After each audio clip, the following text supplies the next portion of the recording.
Yes, let us begin. I'm sorry. I heard the song still going. It's because something else was running it. Hello, everybody, and welcome to a Spork of Ice and Fire. For a split second before we started, I forgot what show it was going to be. I was looking for Aluminum Spork intro, and I was like, wait a minute, this is a Spork of Ice and Fire, once known as a stream by the Crossroads. But we are here no matter what show it is, and I'm glad to be here with some great panelists. We have the lovely Tina Bojan. How are you tonight? I'm doing very well. It was a long Monday. Happy to be here talking about something fun. Yeah, that's awesome. And also who just slipped in, our good friend. Sorry, I'm fixing my camera sucks. As you could tell, comic book. I'm taking all this shit down. I'm so sick of comic books and stuff on here. I want to get like a couple nice posters, maybe like just the world map and stuff. I'm just done with everything. I like comics and stuff, but it just too much. Mason, how are you, buddy? Sorry. Dude, I'm doing pretty good. I'm glad I finally had a free day that I could jump on here. I've been missing this. Yeah, we miss talking to you. You always have some good stuff to say, so thank you for being here. And hopefully his microphone sounds better than it did backstage. Mr. Grant Gregory, roll ya dog, who is muted. He just said his audio is still messed up. His audio is still messed up. We are starting fireworks tonight, people. But thank you for being here. I hope you all are having a great evening. We're going to be talking a little bit about, okay, let me preface it this way. I did put it in the title. There was some information about, George R.R. Martin, maybe an update to, the Winds of Winter. I did not watch a video or read an article about it, so I don't want to hear it yet.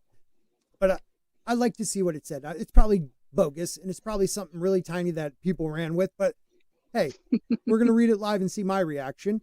We're also going to talk some updates, for House of the Dragon, anything we've heard. I know George has been talking about that too, so we have another article to go over.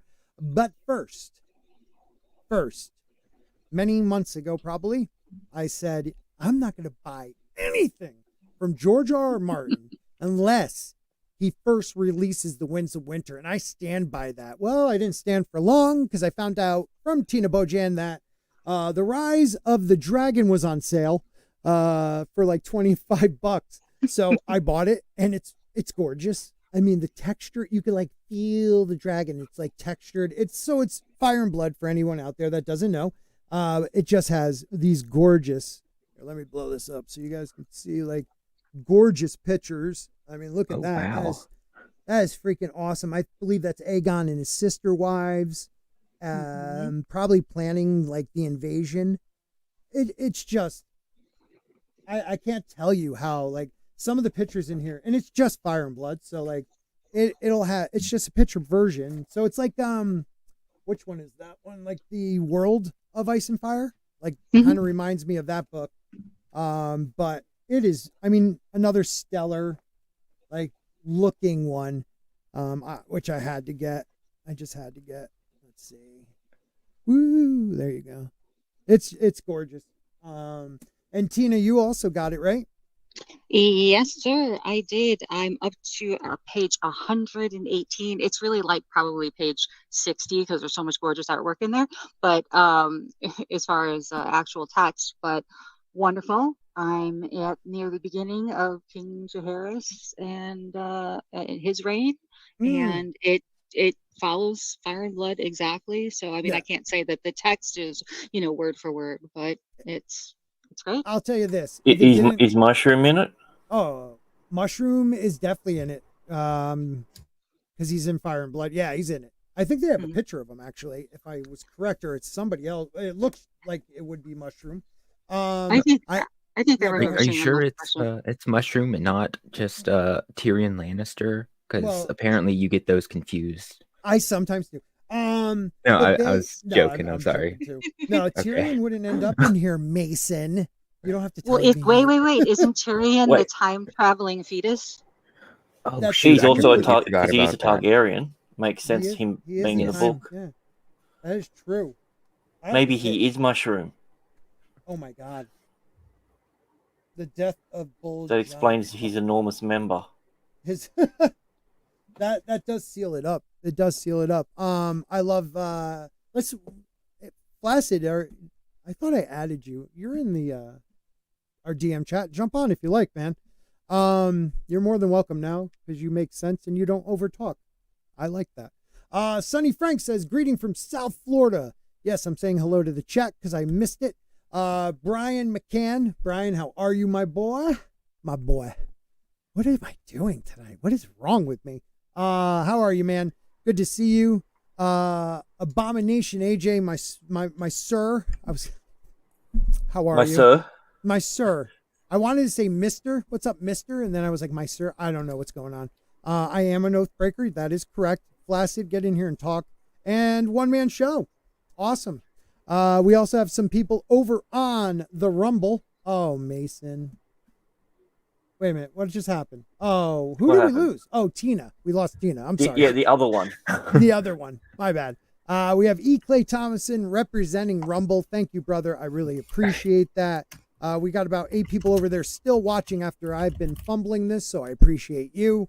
But yeah, I'm really digging this book. I mean, granted, I have already owned it, but it's gorgeous. It really is. It's really pretty. So remember when you said I'm never buying anything from him until he releases Wins a Winner? I already said that. Okay, you might not have heard it.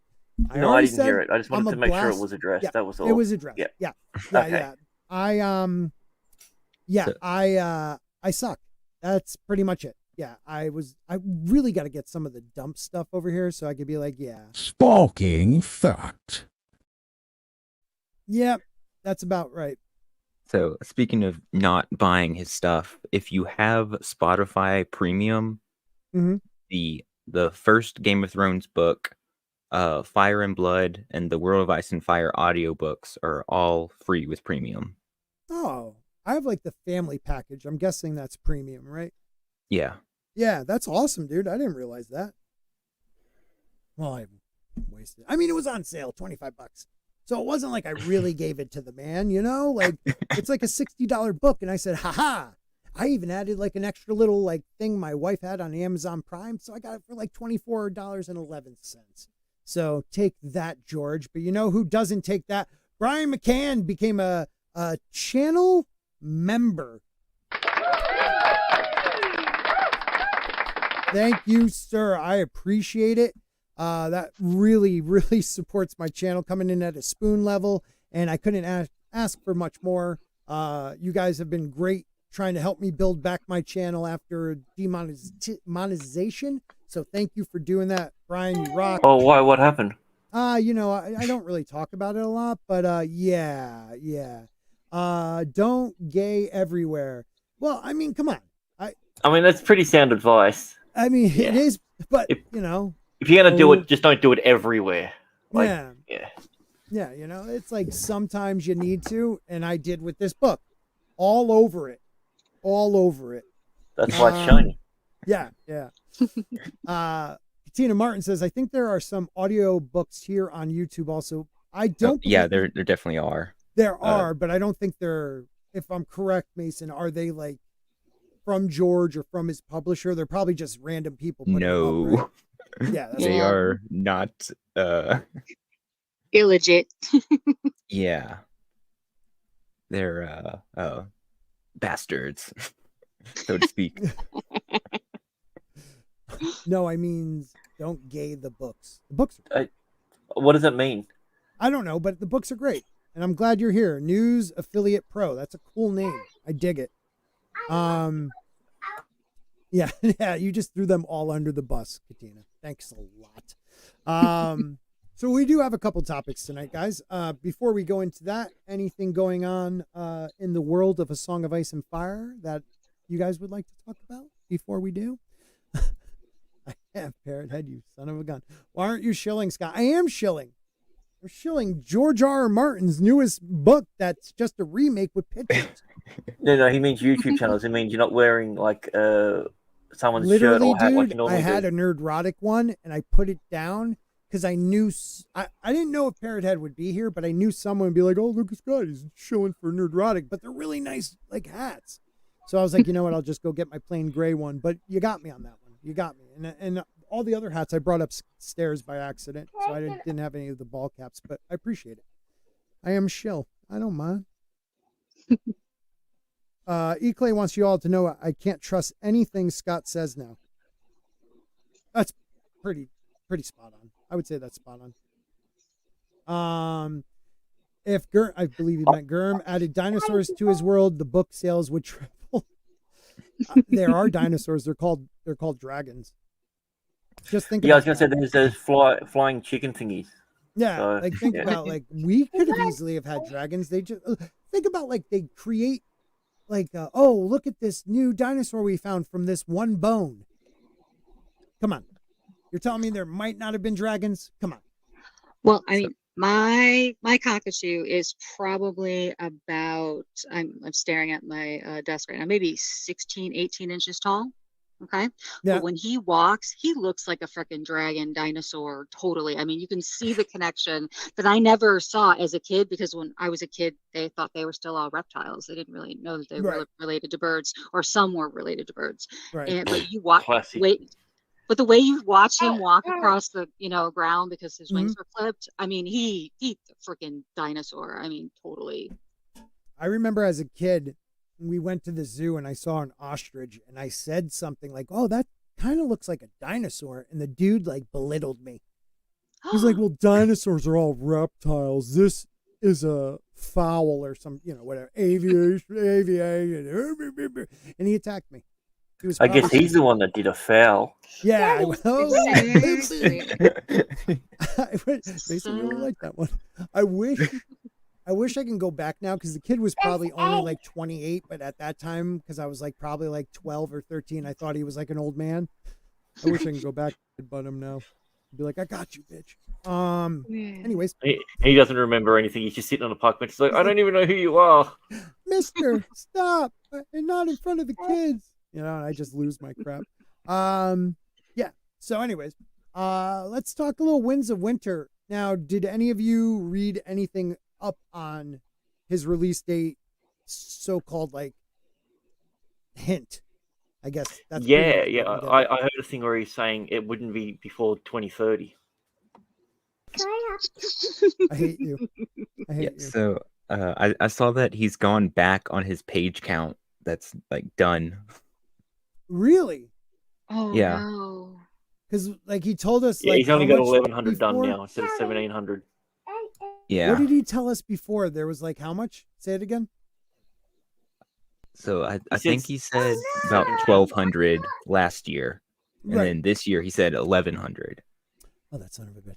Well, maybe he's like rewriting and bringing it. Like I don't know. How do I exit? I hate this thing. Like how he can maybe like he trimmed some fat, and made it a little bit, because I know he said he was like ripping up some of the old like released chapters, the sample chapters, like he was actually redoing some of those, which is not uncommon for him, like to change it a bit, but like that kind of frightens me, because I don't know where he was when he was writing The Forsaken, but that's probably one of the best chapters he's ever written.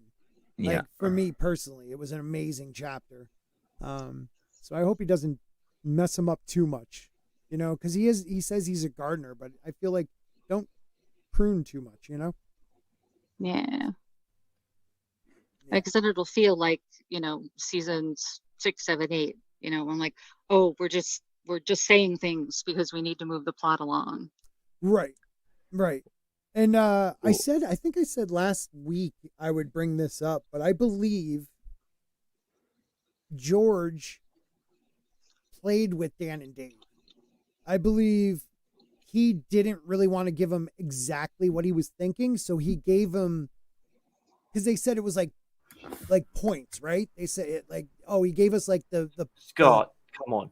No. Listen. he gave him points that he was planning the books to go by. And recently someone found like a released copy of like his outline for is it A Feast for Crows is the third one, right? Yes. Yeah. So it was at that time his outline for that book, which then split into 2 books. But if you read this outline, like they actually did things that he threw out of the books. They did it in the show. Like, it's too spot on to say they didn't see this outline. Like, I almost feel like he was like, yeah, this is where I'm going with it. You know, like, here you go, guys. I'm not going to let you do this to me. No, you're not going to give me hope. You're not going to give me any sort on. of hope. There's no way in the world that happens. I'm going to find it right now. Were you about to play sad, like acoustic? A Feast for Crows.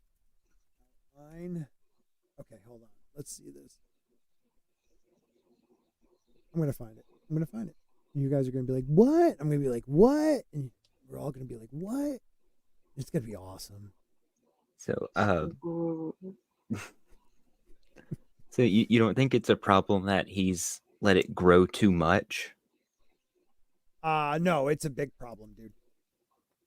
I think I believe in the Marinese not. Like, I don't think he knows how to get out of, like, Dany to Westeros fast enough. You know what I mean? I think he has that pretty much everywhere. Like, I don't know if it was just me, but like the Dorne storyline kind of felt stapled on. Mm-hmm. And every time it was like a Dorne chapter, I kind of just felt like, oh, we're back here. And it really? kind of felt like it was not really attached to the main story until you get to that last chapter.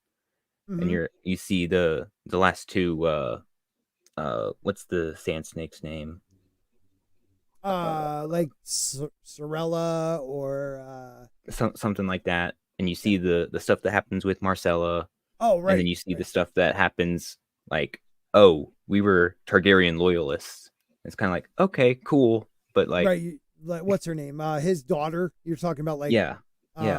Okay. What's her name? Ariel? Ariel? Yeah, Ariana? something like that. Ariana. Wow. It's been so long. Ariana Martell. I liked her journey, kind of. Yeah, the first time I read it, I didn't enjoy it. I understand what you're saying, but the second time I picked up on a lot of, like, there's a lot of important things going on there. Like, is that really, what's her name? Baratheon, is it her double that gets slashed?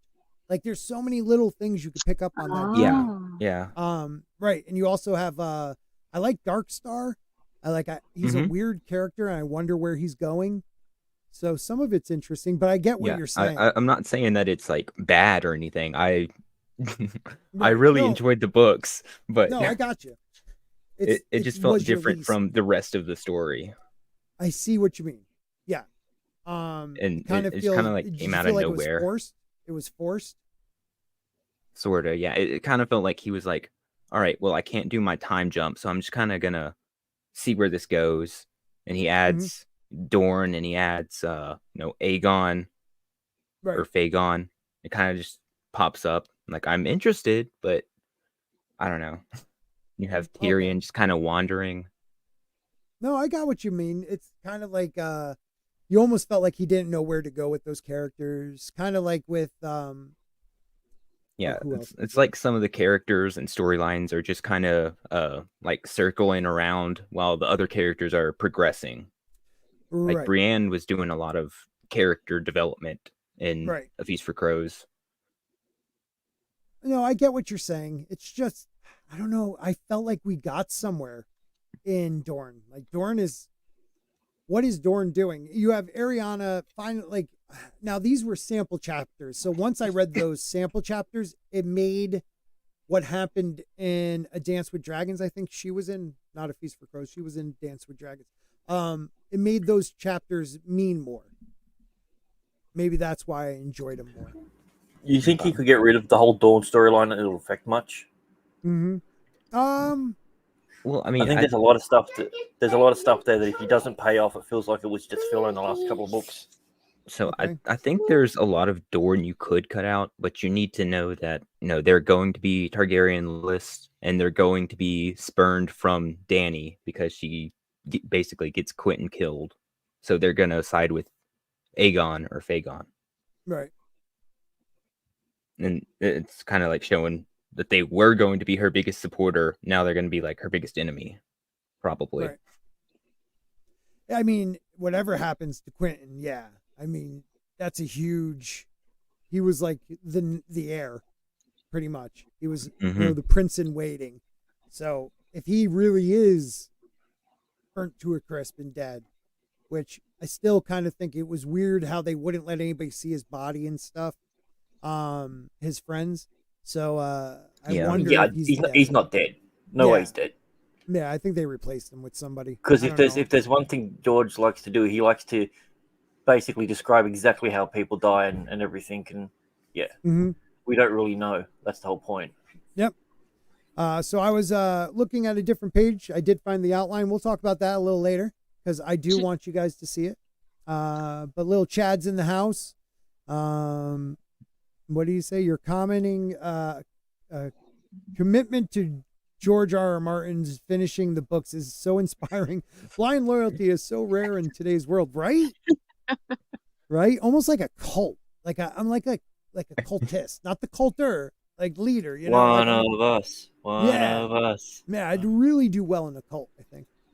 Zach's our secret chant. Our secret chant is he will finish the book. He will finish the book. I'm here to find out about the great bait and switch of day. I'm telling you, dude. I'm holding it for a little bit, but I will share it once we go over a couple other things. So stay tuned. Don't leave us. The Dorne Sands chapters felt unconnected, could have been trimmed off. I don't know. I think they could have been maybe not trimmed off. I think they could have easily been condensed. I don't think we needed as many chapters. Like, it was very important, the chapter where her dad stands up, like, you know, and tells her, like, it's all up to her pretty much, and shows her, like, how much he needs her help to make sure they get revenge for his sister and also connect with a Targaryen again. So that was important. Do you think part of the Doran story and them getting, you know, partnering with Daenerys, if that ever happens, will let us know what happened to Rhaenys? Right. Well, I think what Aegon. What do you mean? Aegon learned. Well, I know, but he learned. But like, well, we know because he burned the note. Oh, you're saying, will we ever find out what happened? Like, did she live? Right. Exactly. And it was Rhaenys, right? Yeah. His other sister was Visenya. Yes, thank you. So Rhaenys and her dragon were attacking Dorne, and a scorpion bolt hit the dragon in the eye, and everyone believed she fell to her death. People believe, like, you know, they were parading her body around and this and that. And Aegon was about ready to attack full board with 2 dragons and his troops to take Dorne out because he was so upset. But he receives a letter from, was it like a prince? She was a princess, right, of Dorne. The yellow toad, Miria? Yeah, I think Miria? that was her. I think it's Miria, Meria. I think you are correct. Yeah, she sent a letter, I believe, to him, and after reading it, like, visibly upset by it, tears it up and cancels the attack on Dorne, lets them do their own thing. And because of that, many generations after keep trying to get Dorne into the 7 kingdoms. What do you think? What do you think was on the letter? Do you think that it was from her and she's married off or something, or I don't know, man. I was wondering, like, what could make the amalgamator not want to attack? You're right, because they have Targaryen blood. Well, maybe she's alive, and if you do attack, we will slowly, like, torture her. You know, like, because when you attack Dorne, they disappear. You could burn the cities. They're in caves. They're under the sand. Like, they're like a guerrilla Viet Cong type style fighting. Like, they disappear. So, like, I thought you were making a racism. You mean the style of fighting? No. Yeah, sorry. No, I'm down with the Vietnamese. You know, so he could come full board and just say screw it, but they would probably be able to torture her way longer than he can quickly find her. So I think he just realizes, like, we will allow, maybe the letter said we'll allow her to live. You know, we will treat her with respect, blah, blah, blah, blah. I don't know, because... Or we'll give her a quick death. Otherwise, we'll continue to torture her until you stop attacking Maybe. Dorne. Yeah, because wouldn't you think he might send, like, a lead horse? Do you really think that would be enough to make him stop? The guy that conquered the entire world would stop at a threat like that? Dude, that was the one person he truly loved in the world. That was it. So it had to be from her then. It might have been like in her handwriting. Yeah, Yeah. valid point, dude. Yeah. Valid point. Really, really never thought of that. That's a good Yeah. one. I It's said like here it's first. like we couldn't conquer it this way. I'm doing it this way. I'm marrying the prince. We're doing this way. We will have peace or whatever it is. Yeah, dude. Sparking thought. I like it. I like it. That sounds pretty like a great idea. Because if he does finally tell us the story, George always has a weird twist to it, so maybe that is something we find out later on, but I don't know, like, how will we find that out? Hello, Mrs. Martin Muses. Miss Martin Muses, the lovely Teresa. Do what you like, Sporking. Thank you. Friend of the channel. We love her. I was listening to a song about her earlier. What's that? We were listening to a song about her earlier. Yeah. Yeah, we were. What was that song again? Maybe you'd like to play a bit. Oh, I don't have access anymore. I had to resign it. I So. was about to Yeah, be I'm like on my that. normal account. That So was yeah. a little slow. Is it Scott Wins or the Eve 11 Labs one? Scott special message. Wow, they all changed names. I don't see the ones we had before. All right. Anyways, we'll play that later. That was good though. It's a great song that the great Mr. Grant Gregory prepared for us. AI. He loves the AI. And it worked. If Brian says AI. if Germ what was that? I just sorry. went AI. Oh, we need something like that. AI. Because we do a lot of AI in this show. We're very technical. Brian says if Germ wanted a huge I always say, my wife's like, when you say we, you mean me, right? I was like, yeah. If Germ wanted a huge twist, Danny's brother survived the Dothraki attack on him. Scarred from the molten metal, he returns and wreaks havoc on everyone. Like, actually, the molten metal like stays on his face, almost looking like the series the first when he wore his. That's the thing. If you name Viserys, you're going to end up with a messed up face. So don't name your kid Viserys because Yeah, the face gets right? messed up. Dude, never thought of that. Yeah, you might suffocate. You're right, one man show. Yeah, so let's get into this thing. All right, so Winds of Winter release date hope soars after George R.R. Martin shares latest news. Would you mind reading by any chance? I'd be more than happy to if you like. Thank you. Is that okay? That size right there for you? Good. Hello? I think you meant read it out loud. Yeah. Yeah. I think we lost. Tina, are you there?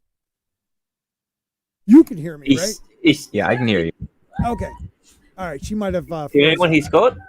I can hear me. Give me a second. It might be me. I'm going to jump back in. Mason can hear me, right? Yeah, I can hear you. Oh my God, what's going on? This is so unprofessional. This is not how I run my program. You must know this by now, people. I never know what to do anymore. Why? Oh, I can hear you now. Why? Perfect. What? Winds of Winter. She's going in and out. I don't even know.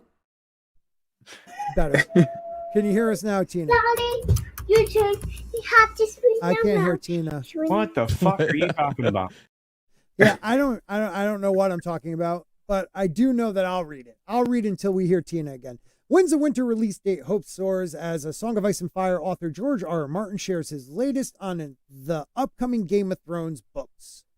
Hello? Hello. Okay, she's back. All right. Love Comcast. Yeah. I don't know how to get this out of here. There's no X on this stupid Is thing. there a little X down at the bottom right corner? Oh, shit. It was blocked by a piece of paper. Okay, go on. There you go. I'm All done. right. Over 12 years since the release of A Dance with Dragons and A Song of Ice and Fire, fans are losing their patience. The Game of Thrones TV show has come and gone with its life time frame as George R. Martin continues to write The Winds of Winter. Every now and then, the 75-year-old gives us an update on his progress on his blog, and one of his most extensive posts in months is now up. The author has been on a 2.5-week trip to London, quote unquote, mostly for work, alongside catching some West End shows over the Halloween and Bonfire Night period. What the hell Aside does from that mean? Bonfire Night, that's the whole Fox. Remember the 5th of November? Yeah, that one. So he was there since Halloween? Yeah, what date's that again? I always forget. It's the 5th of November.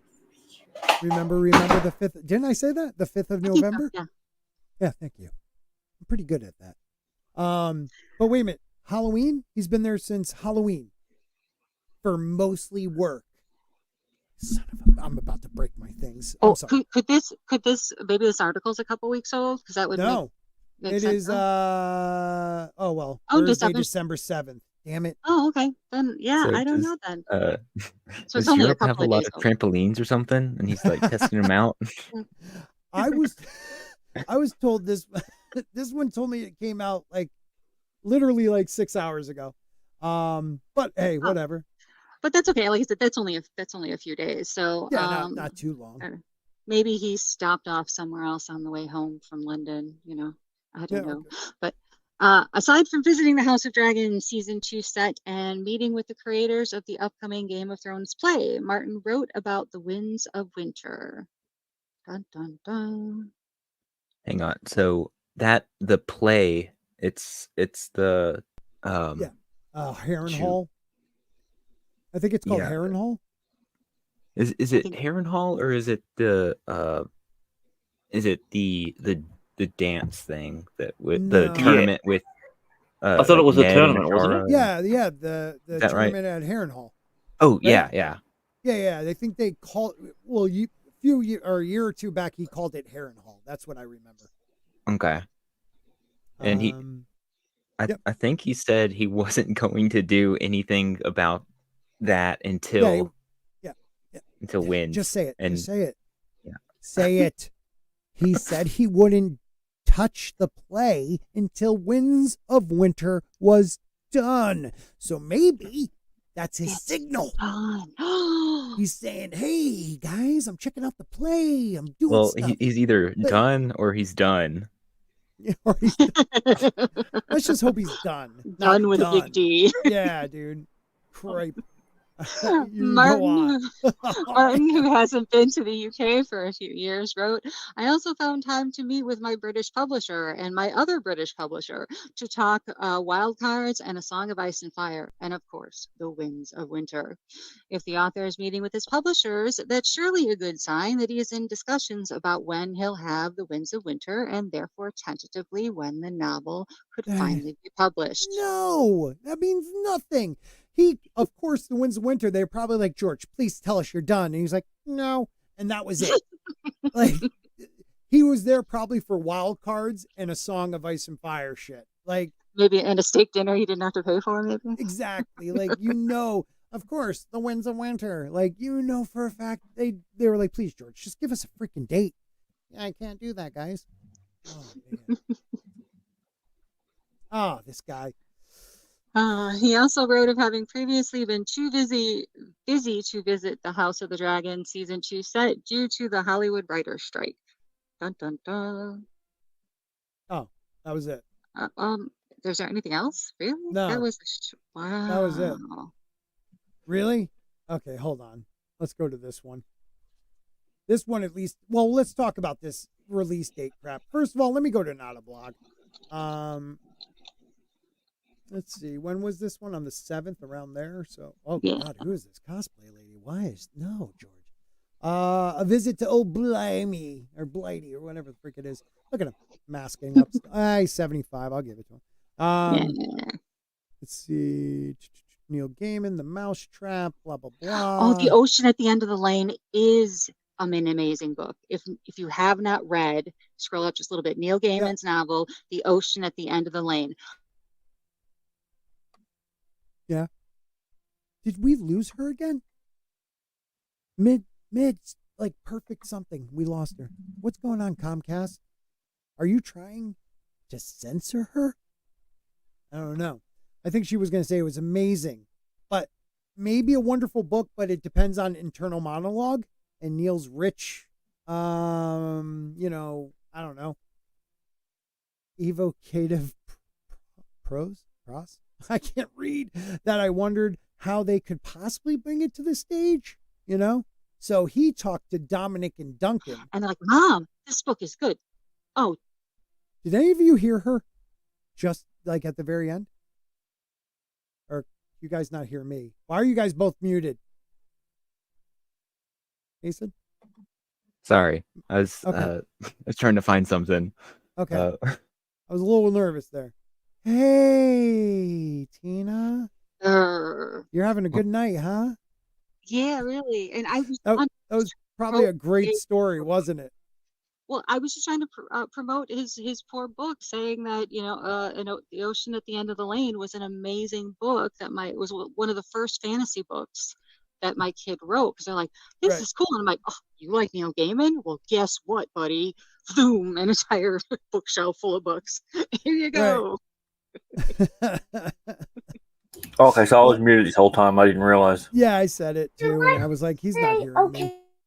He's not hearing me. Miss Martin Music says fake news. I like that. Tina, yeah, we lost Tina, says Brian. But, you know, is she still here or do we lose her again? Tina? I'm still here. Tina. Oh, good. Good. If you hear, say the N-word. Whoa!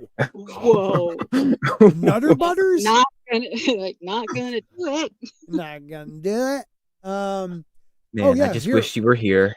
He met in London with Dominic and Duncan, the director and scriptwriter of our own stage play, the one I've been working on for the past few. So he has been working on it for the past few years. When he said he wouldn't, I should find that not a blog and shove it down his throat. Originally, we were calling it Harrenhal. I do remember that, but we have now settled on the Iron Throne as a title. But I thought it was about the tourney at Harrenhal. I was going to say, what does that have to do with the Iron Throne? Nothing. I mean, I guess you could say that because a lot of people believe that the tourney at Harrenhal was Rhaegar's idea, and he had oh God, what's the family that had Harrenhal at the time? I think they had bats on their sigil. HOARE, the horrors. Well, it wasn't the Strongs, that's for sure. Yeah, it wasn't the Strong. The Horrors. The He talked to him and had him make it seem like it was his idea because he wanted to bring all the great houses together and discuss overthrowing his father. Yeah. Because he knew that his dad just went too far and he was losing his mind. And I believe this was definitely pre the killing of Rickon and Brandon Stark and all that. But because his father was paranoid, it was like the first time he came out of the Red Fort in like years because he thought that's what it was about. So he went there and they couldn't do what they wanted to do at that tourney. Was speculated that Rhaegar was going to show his prowess on the tourney grounds, prove to people he was kingly, and then bring it to their attention. Like, we got to get rid of my dad. He's a nutbag. Now, was this the crowning Lyanna? Yes. Yep. That all that happened. Okay. Yep. And I believe his wife was in on it. Like, she knew he needed one more kid, and I don't think she had she knew he had to find somebody else because she almost died with her second birth. So I feel like they were partners, you know, like they were an arranged marriage. He explained to her what the prophecy probably was. You know, at first he believed it was himself. Then he believed it had to be his son. That's why he named his son one of his sons Aegon. But she did have 3 kids, didn't she? No, it was only. Oh no, 2. Dany and Viserys is his brother. Yeah, I'm sorry, 2. Yeah. So she knew he had to find someone to have a third, and why not Stark blood? You know, first man blood, probably powerful. You know, so ice and fire. Look at him. Oh, look at me. I'm George. I'm in London. I don't have to write books. Yeah. I wear black. I'm like, So Johnny does that mean that Cash. he's finished the books? What a really nice Is that picture. what he's saying? We're gonna find out. I also found time to meet with, and that's all he says. The same exact thing. In the paragraph above there, though, it said that the play looks like it can open in spring of 2024.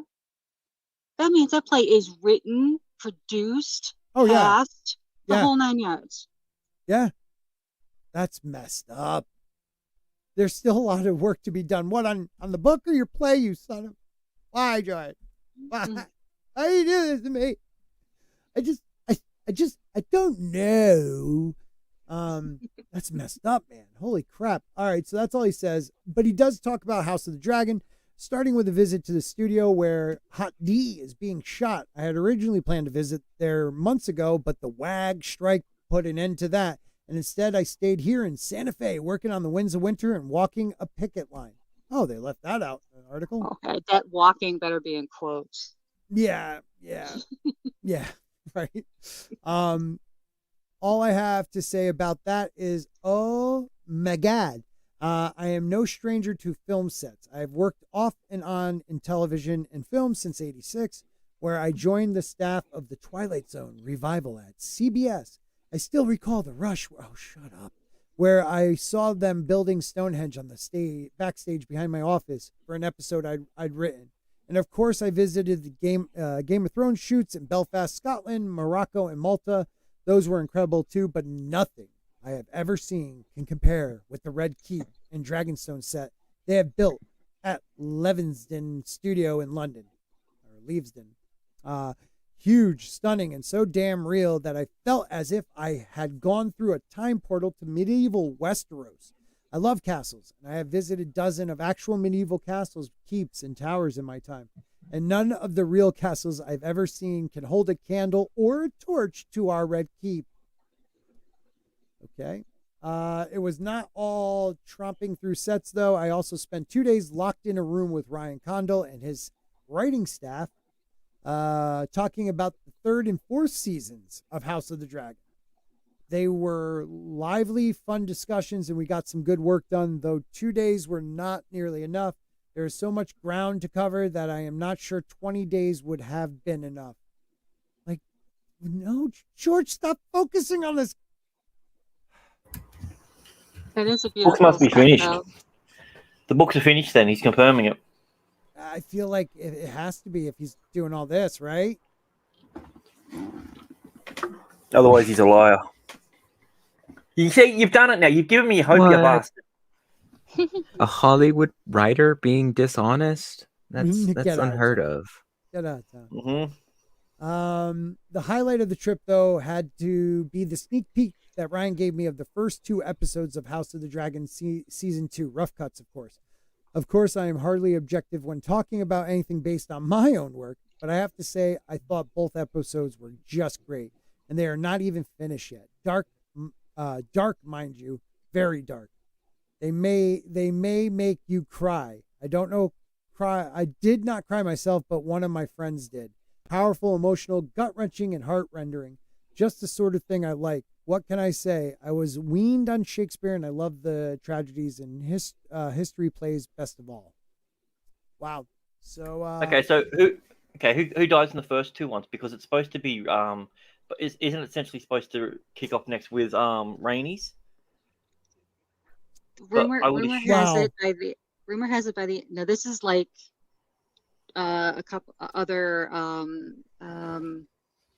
YouTube people guessing, but they have heard that in the first 2 episodes we're gonna have the blood and cheese, Rhaenys dying, and the Cargyle fight, all in just those first 2 episodes. So that's a lot. That's a lot.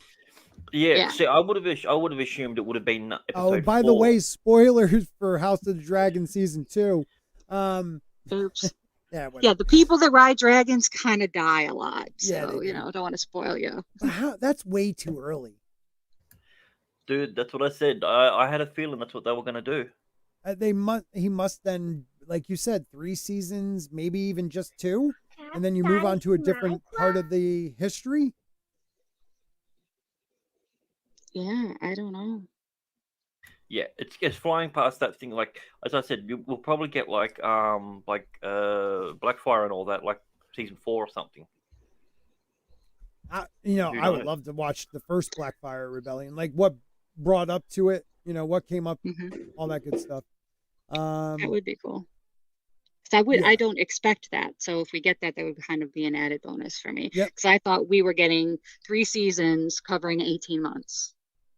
So I had no idea we were going to go past. So, all I like, could, go ahead. I'm not really familiar with the House of the Dragon timeline, like that era. What do you mean? Do you think that they're going to end with, I think it's called the Regency era, with like all the regents for have to.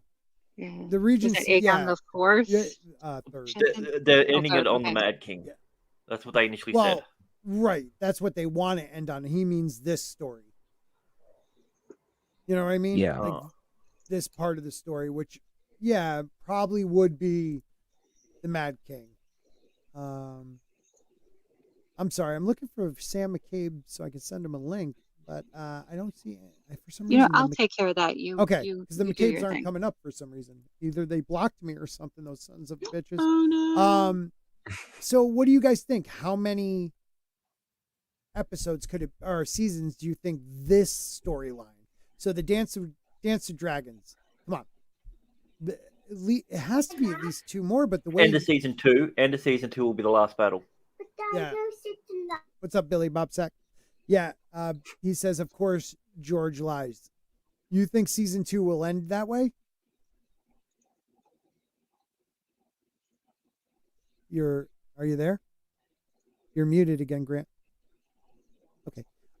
Really going well right now. I'm doing fabulous. I don't know, man. Best stream ever. Best stream ever, guys. Thanks.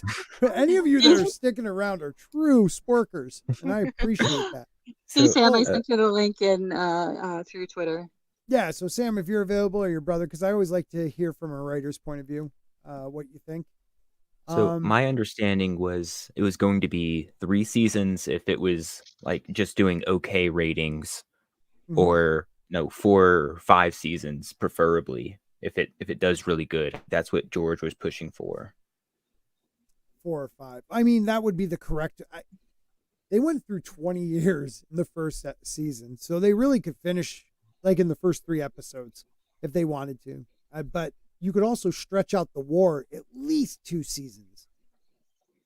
I would think so. Even before the time jump that they did, we'd already went through how many years? Every episode 10. was set years apart. Yeah. There was at least 10 to 12 years. Someone's interior decorator needs therapy, maybe. I wonder that. Like, think about this. You have season 1 covers the 20 years, but why would you rush into that fight when that could be at least a few? It's only 8 episodes. And the beauty of this book is that there isn't it's more like a textbook than one of the other Game of Thrones books. So you could actually add scenes that are in between 2 of his major plot points with your own stuff, hopefully good, but like it doesn't have to be rushed through. Like you can take an episode with the tragedy of the death of your son and how you're going to respond. Go ahead, please, Mason. So from what I've heard from like set leaks and stuff and just interviews, they're certainly adding more to the story. Like I read something about Ryan Condell was trying to find the guy that plays Aemon, and he went and while everybody else was on break, Aemon was training with the sword to try and be like as good as he possibly could, and that inspired him to write a couple more scenes of Aemon just practicing and getting the character of Aemon more prominent. That's awesome, dude. And before we go on, welcome Sam McCabe. Hey everyone, how's it going? There he is. Why can't I find you on the Twitter, Sam? Oh, it may be because you don't follow me yet, or What is it, Or- new? or because you're using an old link that is from a previous account. Oh, That might be the case. All right, message me or something because I feel bad now.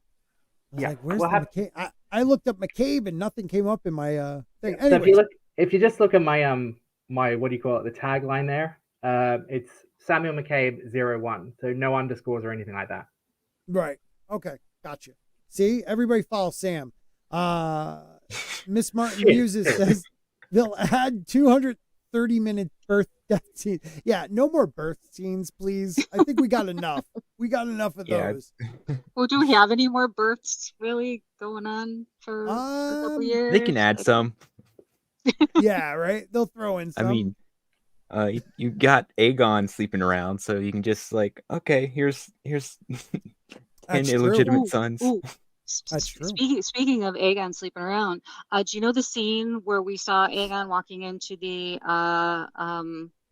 the throne room, and there were the two dudes next to him, and we were saying how the crown doesn't look like it fits really well? Well, rumor has it that scene is him just showing up all pimping up to the Iron Throne after the blood and cheese thing happens. Mm-hmm. Him not knowing because everybody's been Oh. looking for Aegon. And he's been out pouring with his buddies. Oh man! Spoiler. That I'm so glad we're not going to be surprised now. No, seriously, I love hearing this shit. Anyways, that is a cool. That dude, that kid's going to be destroyed after that. Yeah. Oh wow, you're right. As much as his sister wife. Yeah. Trust me, if they're going to go with the gynocentric marketing like they did with the first season, they'll probably have 100 birth scenes in there. Yeah. Cregan's wife does die in childbirth. Is that in this period though? I thought, was he mourning the death when Luke gets there? I can't remember. You know what though? I'll have to read the book I just picked up, "The Rise of the Dragon" by nobody except for people who did the art, because George already wrote this. Just threw art anyway, and I bought it because I'm a sucker. But it was like totally on sale. Dude, there's an audio book of this. Yeah, I have the audio book too. You have the audio book of the book that you just bought. Well, I have Fire and Blood, the book. No. Dude, there is Fire and Blood audio, but there is this one now coming out. Okay, but there's an audio book of the art book. Yes. I assume the artwork is like going to be getting it as a PDF or something like that to go with it. Maybe, because that would be weird. That'd be so awesome. Kick Zach, please. Oh, that's awesome. No, I'm saying they'll do a flashback because most show birthday. Yeah, no, I got you. I just couldn't remember how close it was. But they will, just to give you like who Cregan Stark is. I got you. Yeah, Flaccid doesn't want to be around, dude. That's cool. So anyways, Sam, let's discuss George R. R. Martin. Why isn't he done with the book after 12 years? Can you explain that to me? Honestly, fucked if I know. Honestly, but as I said in chat, I will be waiting for the publisher's announcement specifically, because then it's in their hands and not his, because as you know, George has a tendency to procrastinate. He's a fully paid up citizen of the procrastination nation, and he has definitely renewed his passport. Mm-hmm.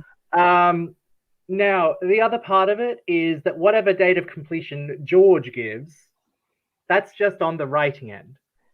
So you can easily add 9 months to a year on top of that for publication, marketing, editing, and all the hoo-ha that goes into it. It's going to be over. It's going to be over just on the editing alone. We're talking 2,000. Oh yeah! pages. Oh hell yes! And given the size of the book, this is. Oh, by the way, I'm working off the average trade paperback, which takes about 9 months to 9 months to a year. This is not the average trade paperback. This is a doorstopper, so it's going to take a lot longer than that. Mm-hmm.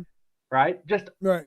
All in all, so you're going to go editing, you've got typesetting, you've got pre-press, you've got cover design, you've got all of that shit that's going into it, front matter, back matter, all of that kind of stuff. And that's going to take way more than a year if, shall we say, George doesn't pull his finger out. Jeez. Wow. All right, so let's just say right here, right now, today's the day that he's finished writing it. Okay, if he's finished it today, he's got contracts to sign. He's got all of that stuff to deal with. He's got pre-release marketing to deal with, and he's got to hand it over to his publishers. All the things have got to be signed, all the agreements, all the contracts, all the payments, all of that shit has got to be worked out. So you've got contracts that need to be drawn up, contracts that need to be signed, blah, blah, blah, a whole process. And then publication starts. So add about a year, maybe year and a half on all of the editing, which includes structural edits, so whether or not the book's in the right shape, whether or not the scenes are in the right place, which order things go in. Then you've got copy edits, which is basically line edits, which means you're going all through the book line by line by line by line to make sure you've got no typos and spelling mistakes and God knows what else. And then you've got proofreading after that process to make sure nothing slips through. Then after that, you've got typesetting, so all the chapters look all nice and pretty. And then all of that formatting stuff, all the pre-press, so you've got to think about printing and distribution, and oh my God, it's a complete headache. But yeah, it takes a while. So after he announces completion, I'm just gonna be waiting until the publisher says, right, this book's coming out in October 2000 and because we don't know. Oh man. Okay, I vote for a PDF right out of Martin's computer. Yeah. Forget all the other stuff. Yeah, I'm down with that too. All right, so I looked up basically everything that you just said, Sam, and on average, a book that would be 2000, you're looking at 2.5 to 3 years. So let's just say if it happened right now, we wouldn't be getting the book until 2027. Yeah, Okay, exactly. so I've only got, I mean, on my desk here, I've only got publishing principles and practice sitting on my desk. And that's the length it gives me, which is just the average trade paperback. That's about 9 months to a year at least. But you'll definitely get more than that with this book.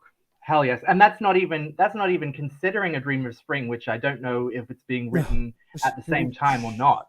So it's I don't think he'll be paid up front. I think I'm sorry, I'm just responding to Zach's in chat. No, I don't think he's been paid up front. I think he will be paid a portion on delivery of the manuscript. Then a portion at some other point, so 6 months down the track, pre-release, and then he'll get paid post-release depending on how things go. Wow, that's crazy. It's all very complicated. Sorry, I'm just trying to say something useful. Oh no, you are being useful. Thank you. Yeah, because it's all the stuff I covered in my postgrad. So yeah. Oh god, it's a total headache, and unfortunately, George is not the one you want to be looking at. As far as I'm concerned, you want to be looking at the publisher. Right. Because that's when you know things are definitely moving, full steam ahead. Okay, so first, Mason, did you have something to add? Yeah. So, doesn't George already have he has a multi-book deal with his publishers already? So wouldn't that cut out that that aspect of the waiting time? Well, true. If he has got a multi-book publishing deal, so for example, I assume he's got I would assume he's got Winds of Winter and A Dream of Spring in one go. So, for example, on the same contract, they'd say, right, we want these 2 books from you to finish it off. Either that, or the publisher has got 2 other books, because they don't necessarily specify titles in contracts. So they just said, we just want 2 books from you. Doesn't matter what those 2 books are. They could be Dunk and Egg. They could be short stories. They don't necessarily specify titles. Well, so unless there's an explicit reference to Winds of Winter and A Dream of Spring in a contract, he could be submitting anything. Well, that's why I think we got Fire and Blood. It won't be Dunk and Egg. Because they were You'll never get that book. Well, they were pressuring him. That's why he did Fire and Blood. Oh, by the way, all of this is just for example. Yeah, and for Cams, I'm never gonna give up for you, for me, and Jane Theory. We all need to believe. Put it out there into the universe. He will not. I think it'll happen, but as I said before, I think it'll happen if I don't want to put this out in the universe. I've got my fingers crossed as we speak. Yeah. But honestly, if George drops off, I'm pretty sure they'll get someone else to do it. He's probably got your whore mouth. he's probably got notes out of his desk drawer. He's probably got notes just hanging all over the place that someone. Oh, you know it. Together. You know it. Mason, you were going to say something again? Yeah. So, wouldn't they? This you keep saying that this isn't your average book. that it's going to take it's longer. It's a lot bigger than the average trade paperback. Yeah, but wouldn't they want to like rush it out because it's going to be a big like cash cow for them? Wouldn't they rather get it out sooner? Do you know what? That's an interesting point. I don't think they would rush it out precisely because they know it's going to sell well anyway. Right. Okay. I think it wouldn't take your usual let's take our time with this. I think they will. I don't think it'll be rushed, but I think it will be like the shortest deadline to get it out once they got it in hand. Like the idea of not getting this out there, and because they're literally, this might right now is probably one of the last books we'll ever see where people will wait in line for it at a bookstore. Oh hell yeah! This is like Harry Potter. Like, you know what I mean? Like, well, we haven't the idea of a since. bookstore is fading out, so you're probably right on that. Right. Well, that too. I mean, we still have a couple like of the big ones, the mega bookstores, but we also have like, there's a really cool place in Connecticut called the Book Barn. It's used books. I know it's not, I believe they have new ones too, but mostly used. And it's just a really cool place to go to. They're one of the last book stores that's not a mega one that I know of. We haven't even discussed the idea of digital copies. So we're only talking about print here. So when you think about print, obviously I'm pretty sure we're all aware that print costs a lot more than say digital, because when you've got a digital file for an ebook or similar, it's a lot less money overall because you don't have to worry about overheads or pre-press or anything like that. And of course you've got the whole internet infrastructure of things like Amazon and all of that sort of stuff that you can use. But so it could be that we might see a digital copy first. We never know. And then get the full print copy later in the piece. I mean, that's also a thing. Let me ask this question and I'll read Cam's, but I have a question. So, because I'm a Gen Xer, I don't know this stuff very well. NFTs, right? That's like something sold almost like artwork that you actually digitally own, like a piece of art. Could you do that with a book? No. Okay. I didn't know if like you could sell the book because there'd only ever have to be one copy of that book. Okay, that's okay. Well, NFT is only one copy unless you say they're prints, right? Yeah, but the whole point of it, the whole point of the NFT is it's the one bit of art or whatever it is, and it intrinsically has no value. That's why it's a non-fungible. It's not fungible. That's the whole point of it. It's not entirely true. The part that nobody talks about with NFTs is that it is a blockchain, and on that blockchain you can write anything you want into that, and it is secure. For some reason, they just chose monkey pictures to be the representation. That's not really the most important part of it. Right. So you probably could figure out a way to have a blockchain connected to a specific digital copy. Like a code, like this is number 1, this is number 2. Yeah. So that's the only thing you change is the actual printing. So you could be like, oh, I own the digital version of this number 3. Like, I don't know why people wouldn't do that. It makes sense. You could sell a lot more, and it's still considered, people do printings of their artwork that still sell for good money. Maybe not as much as the original, but I think it's a good idea. And Katina Martin, yes, Cam, she has tried. But I am not, even when I give up hope, I can't actually give up hope. I've tried. I've literally tried. It happens. It'll happen when it happens. That's all I have to say. Yeah, I'll never give up. Even like when he's dead, I'll be like, okay, there's going to be someone finishing this. Oh, someone will do it. Someone will do it. Yeah, it just has to happen. Someone will do it. And Cam's right. We may see the second Fire and Blood and a Dunkin' Egg before we get this. But I'm wondering, because we were talking earlier, it is going to be, he's already said it's going to be the biggest book he's written of this series. Will he then do what he did with The Feast of Crow and divide it into 2 books, giving him more time to work on A Dream of Spring? He'll drop The Winds of Winter and then The Snow of Winter or something. You know what I mean? Like 2 books that are. I mean, given that, it wouldn't surprise me, given that we're following multiple points of view. It wouldn't surprise me if his process is thoroughly non-linear. So the idea is that he might actually be doing X character, say Ariane Martel, for example. Mhm. And then he might be working on, who else? Brienne of Tarth. And then Right. he's going from character to character to character, and then he will figure out who belongs in each book. So Yeah. he might not be working from, one book to the next, strictly speaking. He's just going through character threads, and then he's going to put them into volumes. I'm glad you said that, because when you look at George R.R. Martin's outline for A Feast of Crows, you see that he goes now for the outline, he actually puts first chapter, and it looks like his outline literally like goes down, but then he starts adding people again.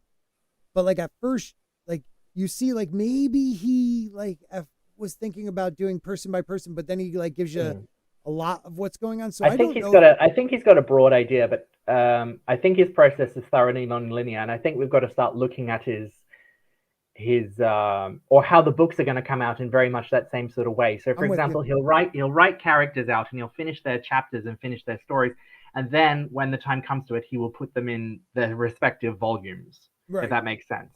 No, I agree with you, because he has written, like when he's updating us, he'll tell us, I worked on Dany and Tyrion today.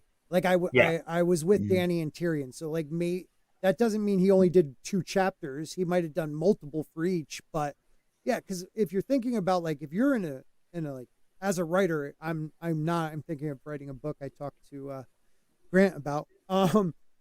You just, when you're in the flow, why stop it? You could divide it up later into the chapters. Yeah. So do it after the fact. Yeah. Yeah. So yeah, this is a copy of George R.R. Martin's A Feast for Crows. I think it was 2004 outline that he made before he knew he was going to write 2 books. And you see some stuff in here that may not show up in the books, but did show up in the series, telling me George just threw them the extra shit that he knew he wasn't going to do.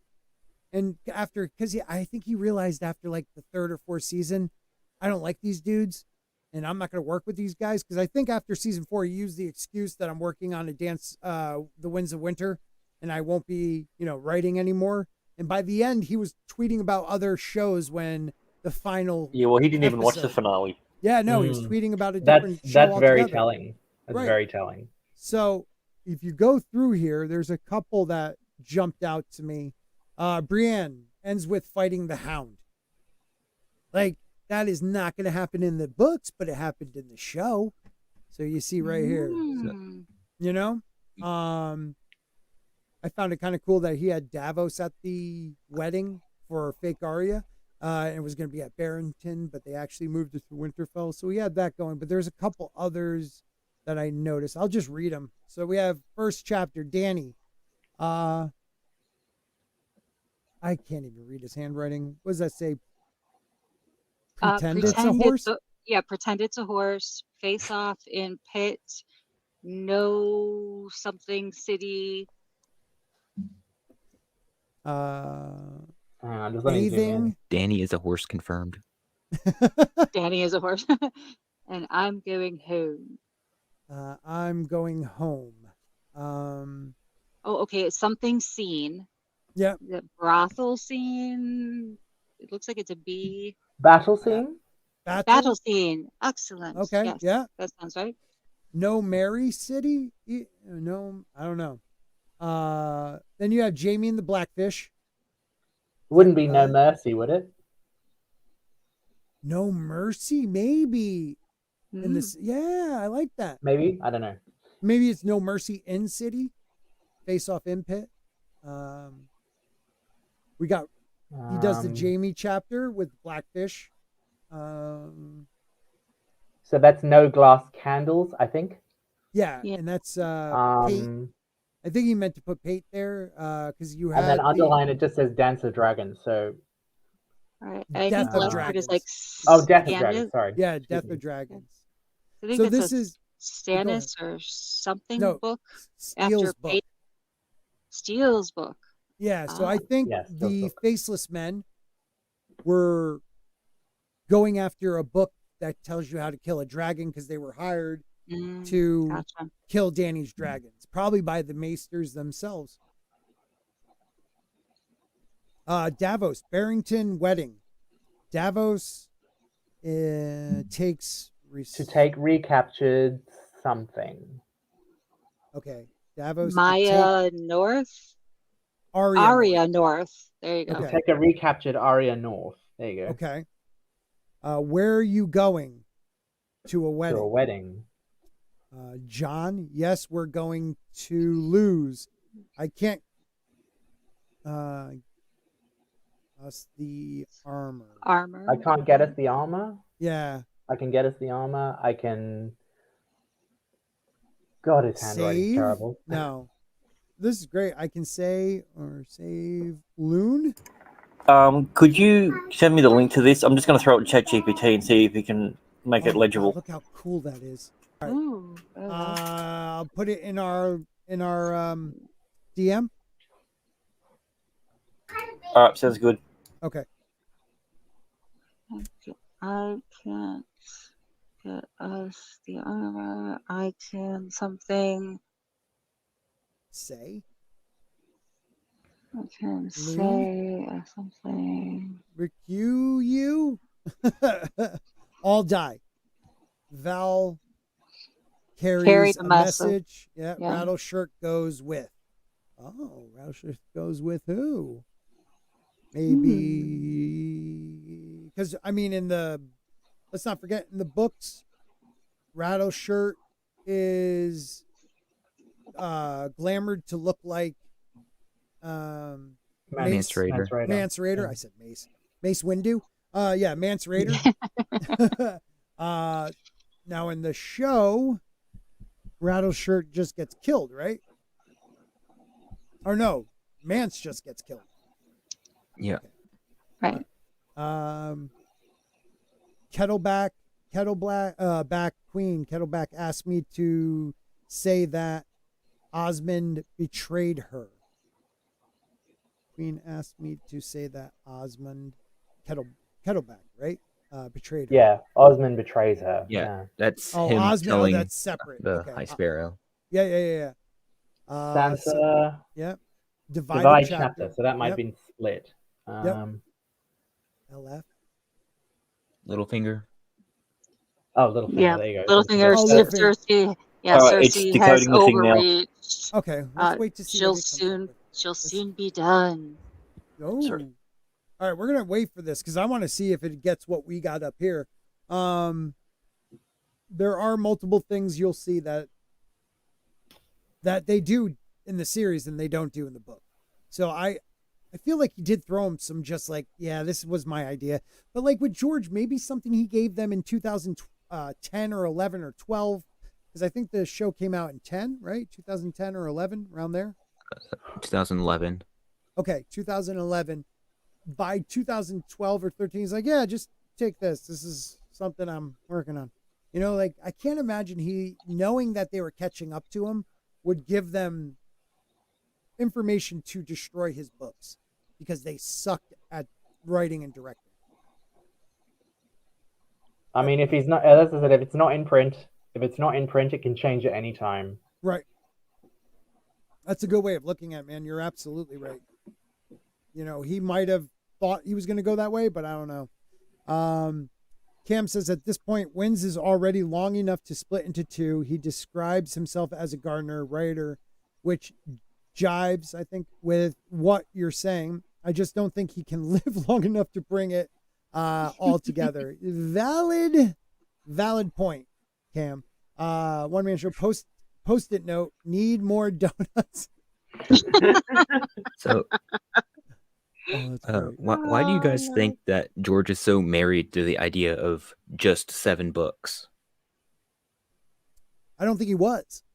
I don't think he is. Like originally he had 3. Like 3, a trilogy. I mean, could it be? I mean, there's symbolism in the number 7 all through the Song of Ice and Fire. So maybe that's what he's trying to go with. Maybe. I think he's throwing out numbers because he really believes it. I think you're on the right track, Mason. Like he said 3, right? And then didn't he go to 5? Yeah, it's something like that. And then And think then he he said decided 7. 7 and just Yeah. stuck with it. But I believe it could be 8. Like, Yeah, I it could be don't- more. He could just be feeling his way out to the end. I just don't believe he knows how to get Dany. I think it's very important for Dany to get back to Westeros. I know he planned on having Dany go farther east before she went west. I believe he was going to bring her to Ashai. Ashai, thank you. To Ashai. And Why now doesn't he she says just fly over Volantis while she's there? I mean, right, something. But like, I think he now is saying we're going to only see Ashai in flashbacks, and that'll be Melisandre or that maester that uses the glass candles. It's been so long. Yeah, I The know you're newer talking one. about. Yeah, he's kind I of think of his name though. Merowyn? I think it's Merowyn. I could be wrong. That sounds right. It does sound right, right? Okay. So we'll probably see, because I know he had a connection with Mary Mazdul in a way. I can't remember why I know this. Maybe it was it in the book or was it in a sample chapter? I don't know. I just remember there's some connection between the two of them. And I think they met in Ashai. I could be right, could be wrong. Where are all my true readers out there? Let me know in the chats. We still have a couple people watching on Rumble. We still have our base on YouTube. Love you guys. Thank you Hit so the like much. button, guys, by the way. Thank Smash you, it. Sam. Smash it hard. Smash it on both. Also, I've got the translation if you want to see it. Oh, shit. You blow it up? Oh, you meant make it bigger. Yeah. So it says Danny packed with a horse, face off second, I'm assuming party, no marry city battle scene, and then it says I'm going home, which is the part here. So Pretend it's a horse, you think? Okay. good. Keep going with that. Let me see. Go up a little further. Yeah. So yeah. I just so want it to see says from the name. beginning. Yeah, from the beginning. There you go. That's the beginning. Packed? I don't think it's packed with a horse. It's definitely pretend it's a horse. Yeah. Yeah. Because there's definitely a PRE. Mhm. And yeah, pretend. Okay. Let's see what else it says. So Cut blackfish. What does that say? 51 eggs? 50 what? where? The under prologue. No glass candles. Stag, bowl, dragon, or dragons. Dragon or dragons? Dragon or dragons? Yeah. Yeah, it's Death of Dragon. All right, we'll go back with mine because it definitely didn't get it. But keep that up with you just to, if we're maybe to shoot us out like, oh, this could be this. Yeah, it says rattle shirt goes with. Very important. Yes, it is. So that might say cut blackfish. I didn't even think of that. That could be because some of his teeth like pretend it has it like almost looking like a back, like a, Oh, like yeah. actually like a 7. It looks like cut blackfish. So he might have intended to write a point of view scene there or kill him off. Yeah, something. I know he wanted more Jaime Blackfish chapters, because Jaime idolized him, and then Jaime was on this path of redemption, and like to go up against the Blackfish, maybe lose to him, because his hand's been chopped off. It would be kind of interesting. Let's see. So we got the wedding. Yes, we're going to lose. Okay, what do you get for John Grant at Davos part? We have Barrington. Okay, so wedding. Yep. Runs to take recaptures Arya North. Okay, captured Arya North. Yeah, and then it goes where. It says where are you going, and it goes dash to a wedding. Okay, and then what's it with says John? John, yes, we're going to lose. I can go 7 of us in the army. I can stay and look brave with you. I can stay. And then it says all die. Underneath all die. Yep. Val carries a message. Rattle shirt goes with. Okay, I do think that might be brave. Okay, wait, we might have some. It looks like I can say.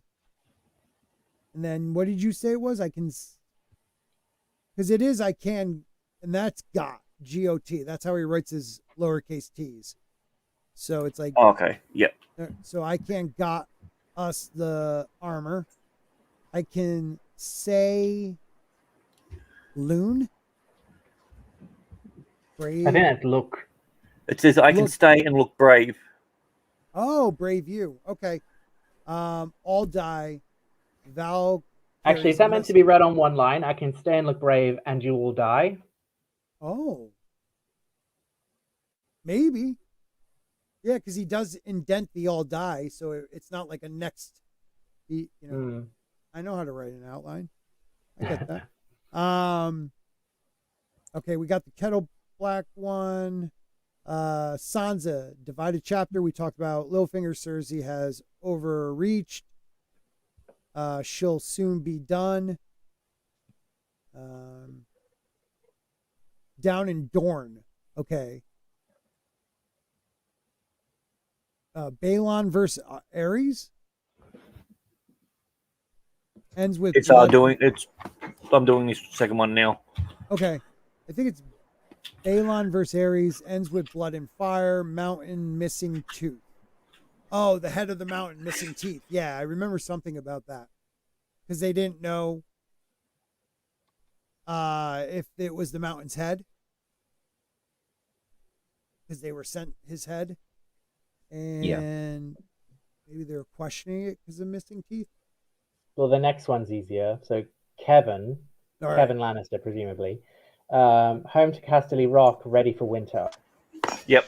And then it says underneath that Tyrion witness to incest. Oh, yeah. He's actually witness to it.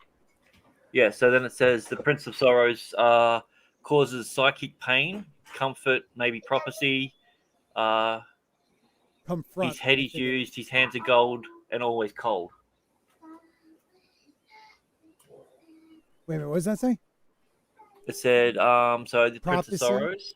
Yeah, after prophecy. Yeah, so it goes, comfort, question mark, prophecy. And it said, his head's used, hands of gold. Oh, that actually whorehouse. It looks like whorehouses. Yeah, it looks like whorehouses. Yeah, whorehouses. Yeah, whorehouse.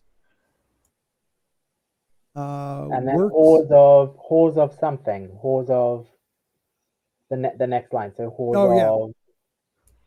What is that? It says every. It looks like maybe it says every something. Well, Every it looks something? like, I don't know. It looks like, okay, we suck. Whores go. Where do whores Everywhere. go? Everywhere. Is it everywhere? Oh, that Yeah, could be. no, I think you're right. Everywhere. Whores go everywhere. Oh, hell yes, one-man show. Effing penmanship. Oh, yes. God, yes. Yeah, terrible. Coverage. Let it go on. It will become you. Let them go. Will not bring you. That could be courage. Absolutely, yeah. Yeah. Yeah, it says on this one. It says courage. Let it go, or it will become you. Let them go. We will not bring you. Will not bring you peace. Yeah, and pain will something you what you. Pain will have teach to you do. when you have to do it. Oh, so the prince, or is it Prince or Sorrows? Not of or, right? Prince or Sorrows. Prince of Sorrows. It is of? Yeah, I think so. It I looks thought like that it was to an me. R. Okay. Who's the Prince of what Sorrows? you have to do. Is that a character? I thought like in the Sorrows. Yeah, can somebody make George write every letter of the alphabet so we can decipher so we this? can get it. Exactly. Uppercase and lowercase. All right, so end with her first gift. Arya, last chapter is gonna, or this chapter, end with her first gift, joy of giving, and then he crossed out money at the gate. Maybe It either says money in the comb or honey in the comb or something like, or is that a G? I think it's money at the gate. Because again, that's one of his T's. Yeah. Second to By last the way, letter. The Prince of Sorrows is supposedly the Shrouded Lord, also known Okay, as that's what I his thought. Grey Grace. Right. And isn't he dead? Like, aren't they just putting him, or is that the tattered prince? One of them's like, I thought they like kind of strapped him to a horse. So is this the Prince of Sorrows, like giving somebody advice, like Tyrion or somebody? Pain will set you what you have to do. Man, this is tough. Is that the word need? Pain will need you. No. No. Pain will. No. So if that's based on that, that's supposed to be a T. So that'd be pain will. I mean, I guess teach you what you need. That's the only thing I can think of. Or help, Yeah, maybe. it's pain will something you what you have to do. Pain will Okay. show you. Pain will guide you. Pain will. It looks like an HGAP to me, or OP. Yeah. That's so, man, his writing sucks. If anybody in the chat figures words out, please shoot them out to me because I'm not on that page. Anyone got a degree in chicken scratch? Yeah, maybe I can even blow it up a little more if you guys need to look at it. Oh, there we go. Pain will grab you? No, that's not. Hurt. I don't know. That's a tough one. It could be two O's, or it could be a G-O. And I don't know if that's a T or that's just a H he screwed up, you know? Trying to see, like, look at any of his other H's, but I don't see any. No, they all seem pretty normal, his H's. So Arya's pretty much, yeah. We saw her give her first gift? Money at the gate is what it reckons it says, that under that number 2 under Arya. That's what I said. Yeah, money at the gate. Yeah.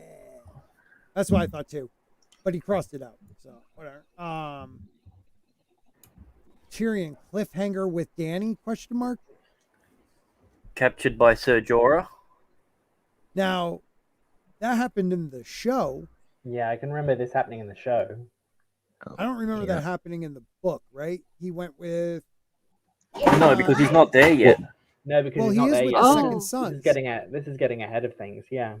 Wait, yeah, he's outside. Jorah does capture him in the book after. Yeah, because that's why they joined the second son. Oh yeah, because the slave guy captures them, right? Yeah. Slave trader. The Sorrows there is talking about that place with the mists and the grayscale, and that's where the Prince of Sorrows is from. Yep. The second one is Volantis. Yep, Volantis. Then he crosses out the Sen and Dany. C. Oh, the C. So it says the C and it says Dany. Okay. He did capture in the book, right? Yeah, he did. Did he get captured and Jorah was already captured? I can't remember. No, Jorah captured him, and then they get on the ship in one of the free cities, and then they get captured in the sea to Marine. Okay. Because the prophecy lady's like, oh, the ship will never reach its destination to Volantis, and they end up getting captured by slavers. Mm-hmm. That's right. Okay, and then we got Dany, her marriage. The Fall of Astapor. Yep. Siege of Marine. Yep. Bloody Flux. Yep. Bloody Flux, Fury, maybe. Climax, Dragons Loosed. Yep. And then marriage. Yeah. That's what I got. MARR. Yeah. What did you get on the? Yes, word for word, everything. Oh, okay. Same, good. exact same. All right. So, that was apparently the neatest one. Yeah, right. So Sansa. it's got old question mark resolve to BGSS and take the north. So, what's BG? Resolve to be Sansa Stark and take the north. Yeah. Oh yeah, resolved to be Sansa Stark and not his daughter, whatever her name is. Maya Stone. No, not Maya Stone. That's one of Robert's bastards. Alysanne Stone. Right? Alysanne Stone or something. Elaine. Yeah. Elaine. Yeah. So it so says, she Tawny of the Winged Knight. Weirwood Knight.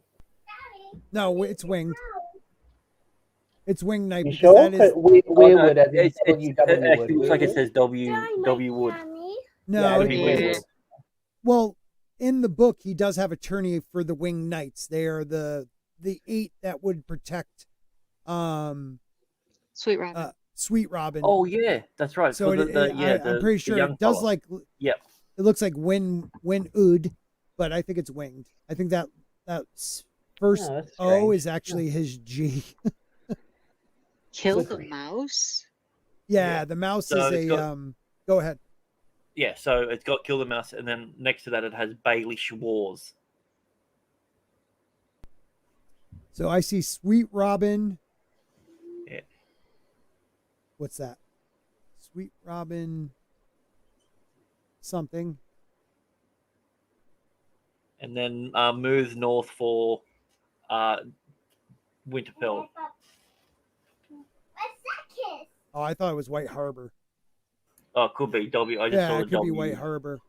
Yeah. What is that though? Sweet Robin was wads Woos? woos lose? No, there's no E at the end. The mouse is a he's like a sellsword. And I believe I don't know if it's in the Dance with Dragons or one of the sample chapters that she thinks or someone realizes that he recognizes her maybe as Sansa Stark and not this Elaine. So I think that might be talking about what will happen in the Winds of Winter. Like they're gonna have to kill him.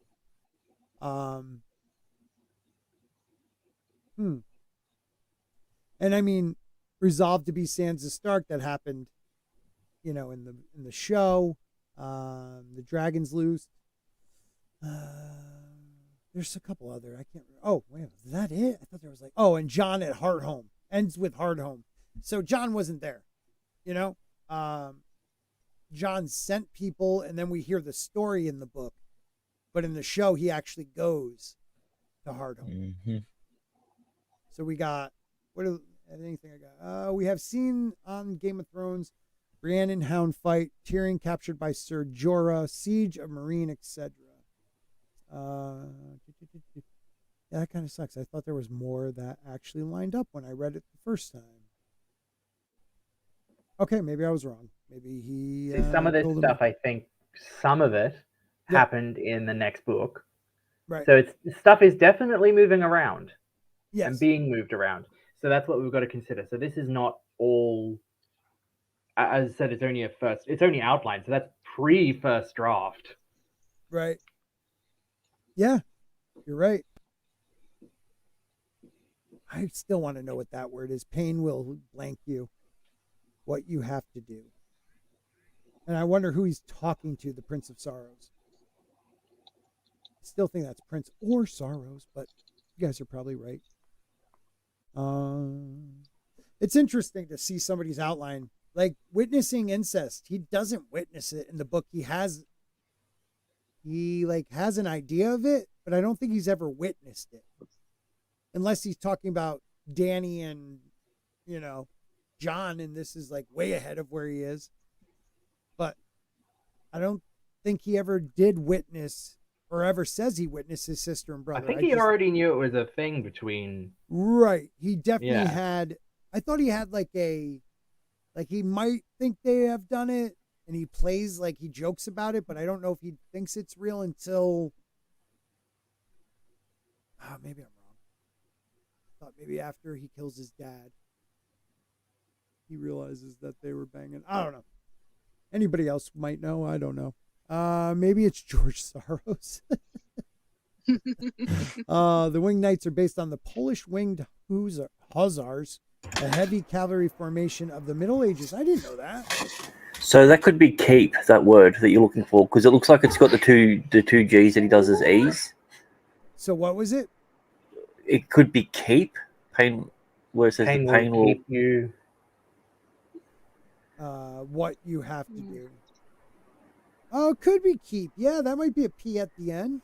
2 E's. Because those are the ones I Yes. keep looking at, thinking they were G's, but you said that they were his E's. Because Yeah. he does the same way. If you look where it says her first gift, it looks like a G Yeah. directly you're right. underneath it.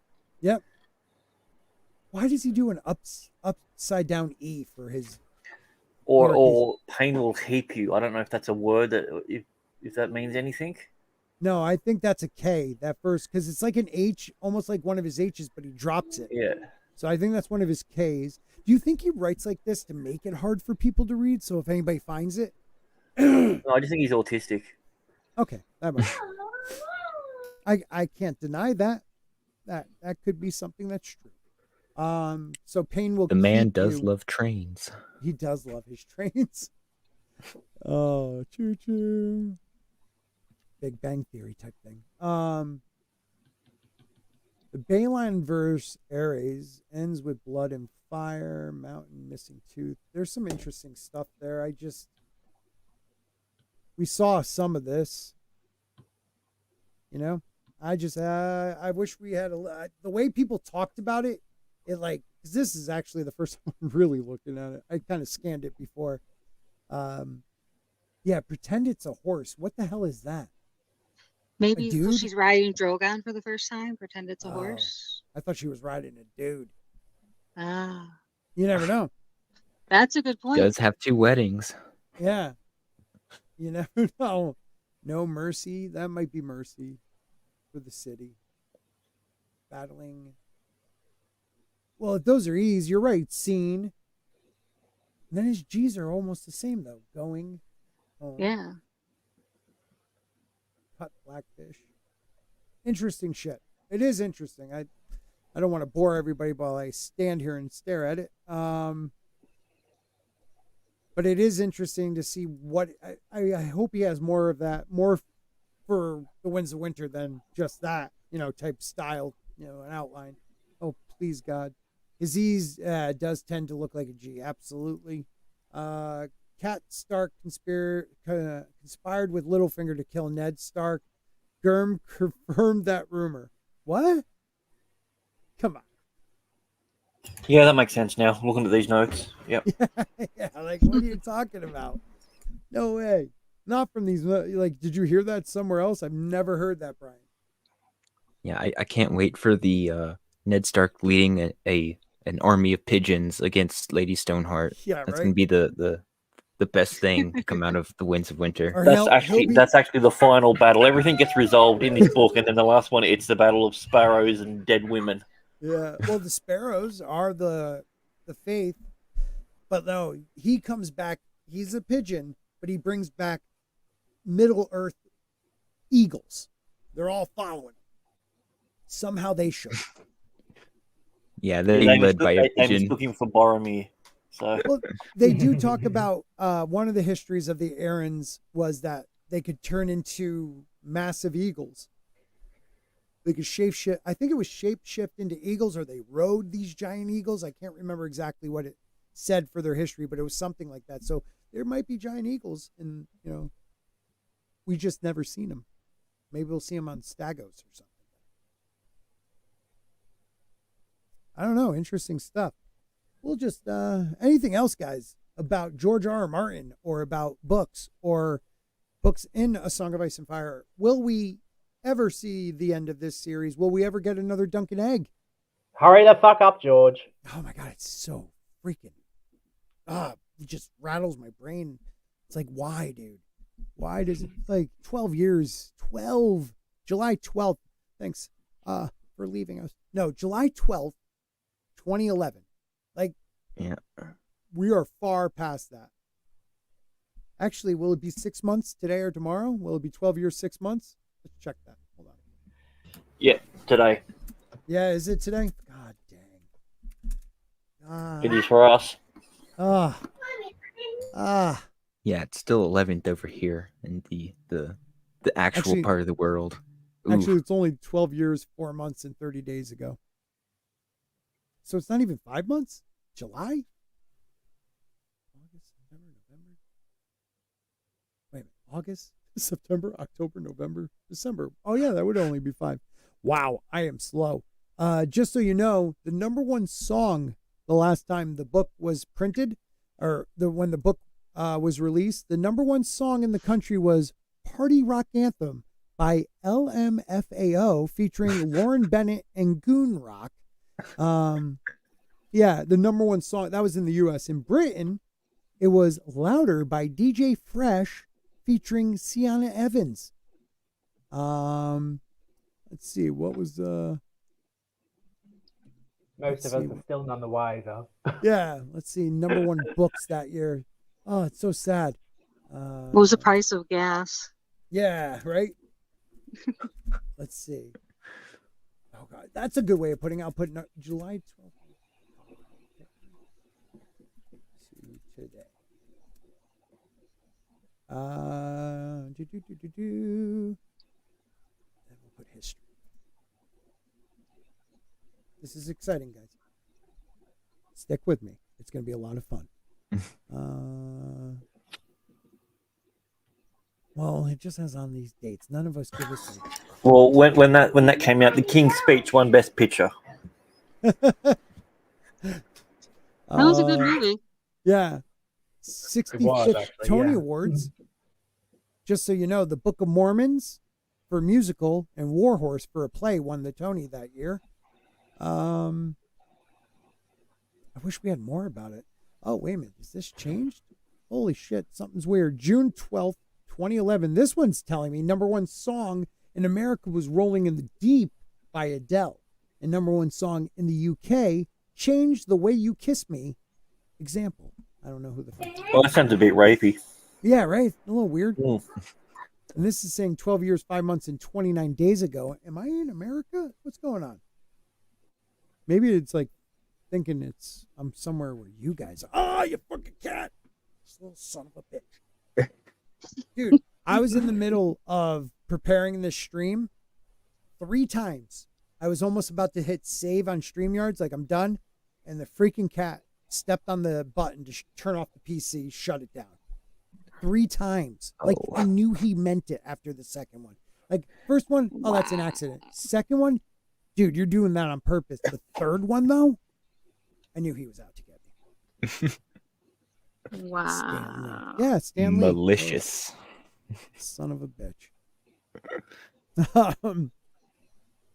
Yeah, well, Green Hand YouTube, the Green Hand, Order the Green Hand, they haven't posted anything on their YouTube channel in a very long time, which sucks because unless they just started releasing again, because I have not seen anything. It's one of the best channels, dude. That dude's voice, first off, is dope. Him and that girl, I don't know if they're dating anymore. Maybe that's why the channel's done, but they had some really interesting theories. Though I don't know if anybody's still with me on the theory that Bloodraven is not the three-eyed crow. I don't know why anybody believes he's the three-eyed crow. I just don't get it. Because of the one bit of wording when he first entered the cave. Is that what it's about? What, three-eyed crow? Yeah, but Yeah. Leaf and him, he asks him, and neither one knows what he's talking about. Well, so I think it's In Deep Geek has a video on this. His argument against it is that it's basically that while you're in the dream state, you're kind of appearing as something else. Like the same thing happens when Bran has a dream of Jojen. I forget what he sees Jojen as. It's something green, and No, then I understand he shows up that. and he's like wearing green or something. It's Right, like, but there are oh, moments. okay. I have to interpret it a little more. It's not. Yeah, but there's moments where the three-eyed crow and the weirwood are together talking to him. And Bloodraven speaks as a weirwood, but he doesn't speak, I believe, as the three-eyed crow. I think that's somebody who is working for the great other. Like literally trying to do the opposite of what, or unless he's playing games with him and trying to screw up his mind. But like, if I read he could just be lying. Yeah. I don't know, man. He could be messing with him, like doing both to mess with his mind. But they both make it seem like they don't know what the three-eyed crow. Like, hey, are you the three-eyed crow? Wouldn't you be like, yeah, I came to you in your dreams. Yeah, I get that. Yeah, I am. He was like, I've been many things before. You know, a crow, yes, meaning a black brother because he was part of that order, but he never says he's the three-eyed crow. I got to watch that one again because I In Deep Geek has one of the greatest voices to go to like fall asleep to. Like you play a couple of his and you're just like awesome. All right, read books for me, dude. What does that say? I can't even read it because now all right, my computer's starting to mess up because I'm getting like frozen stuff. So just hit F5, jump back in. Okay. Oh, good evening, chat. Yeah, I'll be back in 1 second. All right. Reload. Yeah, what do you think of that theory, Mason? I don't think it's true. I don't really know. I'll have to keep my eye out on my next reread. Yeah, it'd be interesting. I'll have to go through every time he's mentioned to see if there is any word slippage, because it wouldn't surprise me if that's how George was to put it out there like that. What's that? What your theory? Oh yeah. I mean, it could be that he was planning on separating the two, and it's gotten too convoluted that he's just kind of like they're kind of the same now. Well, and that's true. That's true. But also think about like how many people have access to the Weirwoods. Like there is a way to learn. I mean, Bloodraven learned from some of the children of the forest, but there are other children of the forest. Who's to say they all work together? You know, like we don't know much about what's going on. All we know is he wants to teach him how to be, you know, a true green seer and use the Weirwood net to see the past, future, and present. And I think that there are competing groups, and the the three-eyed crow may not be Bloodraven. I think it's too on the nose, and the way he makes them meet, like when he straight out asks them, and they don't know what he's talking about, and that's why, like I know all these guys say it's no longer a theory, but they've never given me a solid answer why. Just the only way I can make sense of the whole three-eyed thing is symbolism for like a metaphor. So one eye on the past, one eye on the present, one eye on the future. Right. So it's probably talking about a green seer or something like that.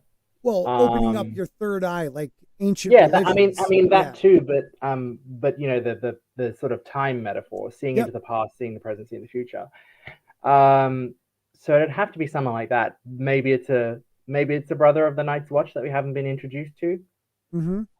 Yeah. I'm not really abreast of all the theories. Some of them are so convoluted. It's the brother. That's what it'll be. It'll be the night. It's the younger brother of the Night King and everything. And it'll be a weird character that they'll just throw in. And well, yeah. Let's not forget there is no Night King.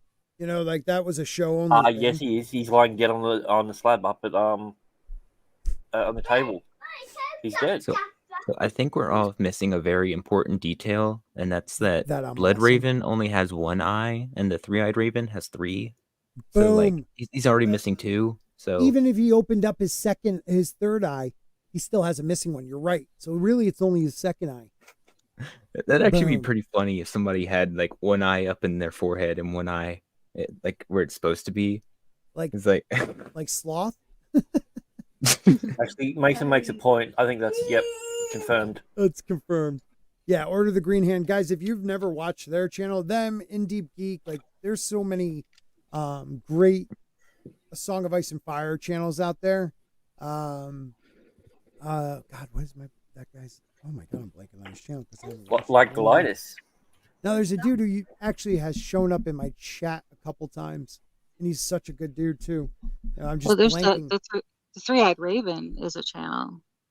Yeah, I don't think I've ever checked that channel out. I may have. I don't know if I follow it much though. What about the one that Brandon's the Night King? Well, again, George has never given us like a leader for the others. They're more of like a hive-minded thing, I think, because well, not even hive-minded. They speak to each other. It sounds like ice crackling and settling and stuff. We find that out at the very first prologue. I don't know if they have a leader. We might get one, but I think after what Dan and Dave did to the Night King, I don't think they would want it because we've already had the Night's King, and I think that would be confuse book readers. Hmm. That's a good point. What's that, Grant? Oh, it's just an article that came out while the stream was on. Really? Yeah. Let's just take a quick look. Philip Goslet joins Philippa. Oh, never mind. It came out 4 days ago. That literally just said it came out 2 hours ago. Thank you. The one I read was December 7th, and it said it came out 5 hours ago. Thank you. Yeah, okay, never mind. I thought that was all me. Woo.